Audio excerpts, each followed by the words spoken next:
Welcome once again to Lehto's Law. Here's Steve Lehto. Keith sent me a story from KIRO out west, and this is one of those things. We live in unprecedented times right now, and all kinds of stuff is going on. And as a result of the COVID, of course, a lot of people are being forced to look for help anywhere they can find it. And so what happens, of course, is that people finally get the unemployment or whatever it is that they have asked for, and they then do what they can to get by. Well, to add insult to injury, thousands of Washington residents receive overpayment notices for unemployment benefits.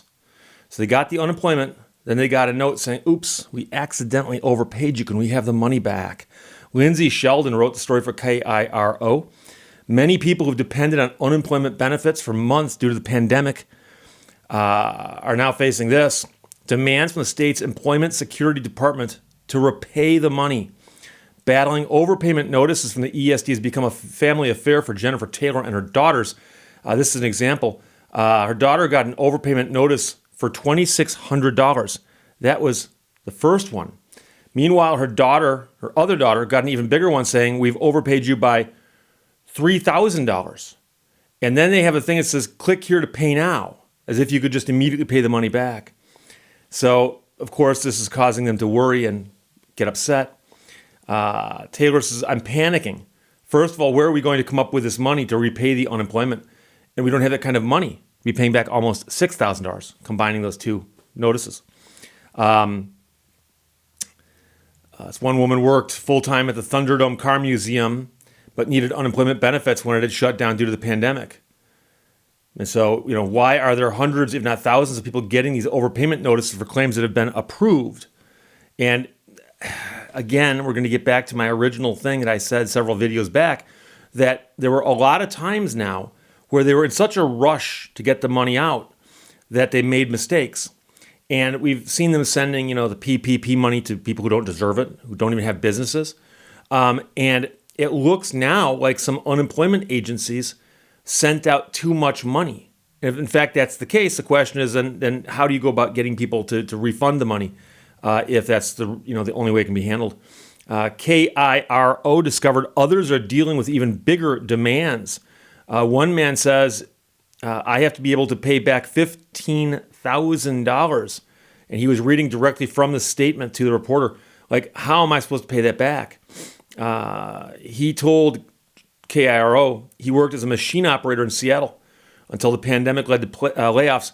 He received messages that ESD is working on his claim, but in the meantime, all his weekly claims are marked as disqualified, and he's not receiving any payments. Another man received a bill for more than $14,000 in early November, and he said, that can't be the case. So one woman and her husband depended on months of federal pandemic unemployment assistance money, which is known as PUA, when the employer that was, originally their employer went under. Eventually, they found a new job this fall and stopped filing, but they missed a notice on their online account dated November 1st, which asked for more information by November 6th. And now that account says that he owes thousands of dollars. So the question is, does he owe the money, or is that a mistake? Because that could be an oversight. He said, it piques my anxiety and is nerve-wracking. We needed that money to live these past few weeks. KIRO reporter Lindsay Sheldon asked the ESD commissioner, why are so many people getting hit with these overpayment bills? And the commissioner said, it's not exactly simple. One person was part of a group of 26,000 people on the federal PUA benefits who might actually qualify for regular state unemployment instead. And a person can't be on the federal program if they qualify for the state unemployment insurance. But the ESD needed more information from the man and others before it could switch over the claim. So there's some confusion there because there's more than one source of money, but if you qualify for one, you might not get the other. But then, of course, the question is, why were there only 5 days to answer the questions regarding what you're qualified for and so on? The commissioner said that's based on a tremendous amount of learning over many years. The people will respond quickly or they won't respond at all. So the reason they give you a 5-day deadline is to poke you. They give you a 14-day deadline, their word, you won't respond. Of the 26,000 people who got those notices, half of them never responded. The commissioner says they should file the appeal, and then soon we will be following up with further instruction. We're going to be holding on to these in a very specific queue for a set of folks who are going to be able to review these in particular. Most people will not have to pay an overpayment. Most people will not have to pay an overpayment. So that's what we call in the biz burying the lead. And in this case, it's LEDE. You'd think it might be something else, but it's not. Burying the lead. And burying the lead is when there's a story and you read all the way through it and all of a sudden you hit the highlight, the big woo, that's the important thing right there, and it's buried. So right here again, most people will not have to pay an overpayment. But that, of course, is after thousands of people got overpayment notices saying you must pay the money back. So as you can imagine, this all adds to some confusion and consternation. So that's good news if you're part of that group impacted in November.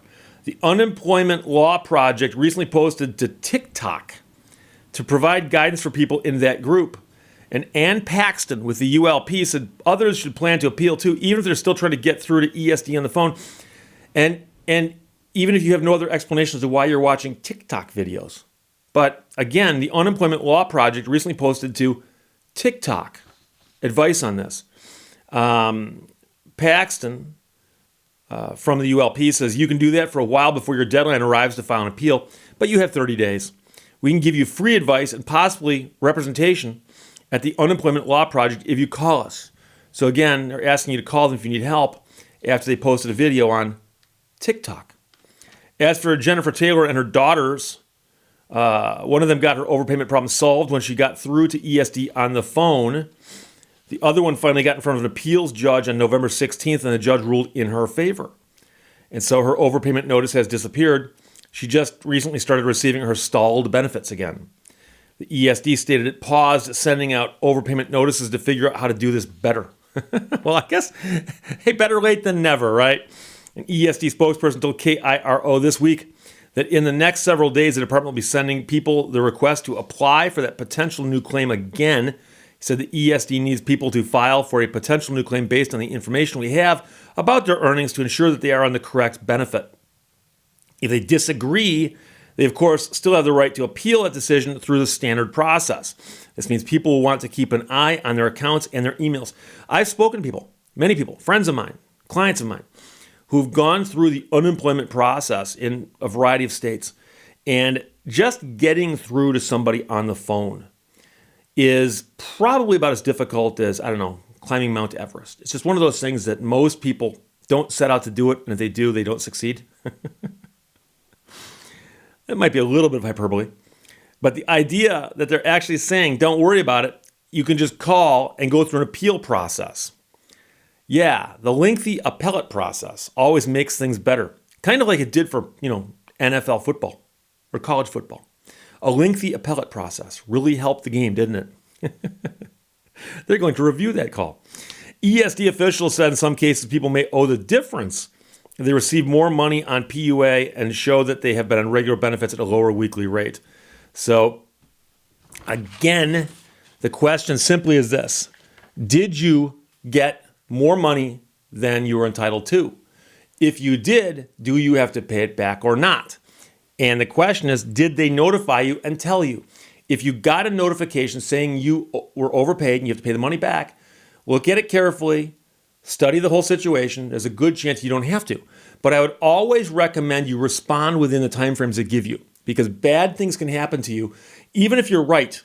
If somebody says you need to respond within 7 days and you don't, and later on you get dragged in front of somebody and they go, well, how do you answer this? And you give a great explanation. They go, well, why didn't you tell us that when you had that 7-day window in which to do it?